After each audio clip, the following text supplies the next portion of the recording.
சங்கீதா என்ன ஆவாங்க, விஜய் என்ன ஆவாங்க? இதை விட ரொம்ப ரொம்ப முக்கியம் தெரியுமா, நீ என்ன ஆவ இந்த மாதிரி கொள்ளையடிச்சா? யோசிச்சு பாருங்க. முதலாவது ஏவா வேலு நெடுஞ்சாலைத்துறை, அதுக்கப்புறம் பொதுப்பணித்துறை அமைச்சர், அதுக்கப்புறம் துரைமுருகன் கனிமவள கொள்ளை, அதுக்கப்புறம் நேரு நகர்ப்புற வளர்ச்சி. இப்படி 3 பேர் 50,000 கோடி அடிச்சாங்கன்னா இந்த வந்துட்டாரு மூர்த்தி. மதுரையில இருந்து வெக்கமே இல்லாம மதுரையில் இவருக்கு ஓட்டு வேற போடுறீங்க. எதுக்காக ஓட்டு போடுறீங்க சொல்லுங்க பார்ப்போம். எது ஆர்கனைஸ்டா கொள்ளையடிக்கிறதுக்கா?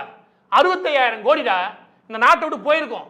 இவன் இந்த 4 பேர் சேர்ந்து 4 அமைச்சர் வெளியிட்டிருக்கோம். இன்னும் எல்லா அமைச்சரும் வெளியிடுறேன். இந்த 4 அமைச்சர் சேர்ந்து அடிச்ச கொள்ள மட்டும் 2 லட்சம் கோடிக்கு மேலேனா அதுல பாதி அளவு எப்படியும் ஸ்டாலின் குடும்பத்துக்கு போயிருக்கும். 1 லட்சம் கோடிக்கு அவருக்கு போயிருக்குமா? இவங்க எல்லா பேரும் சேர்ந்து காசை கொள்ளையடிச்சு துபாய் போன்ற வெளிநாடுகளுக்கு அனுப்ப போறானுங்க. ஹவாலா மூலமா அனுப்பிடுவாங்க. நீ என்ன பண்ணுவ? நக்கி கட்டி போயிடும் நாடு. இதை பத்தி பேசுங்கன்னா எந்த மீடியாவும் பேசுறது இல்ல. மக்களுக்கும் என்னன்னா அடுத்தவங்க அதை பத்தியே பேசி ஒரு சுவாரஸ்யம் தேடி பழகிருச்சு.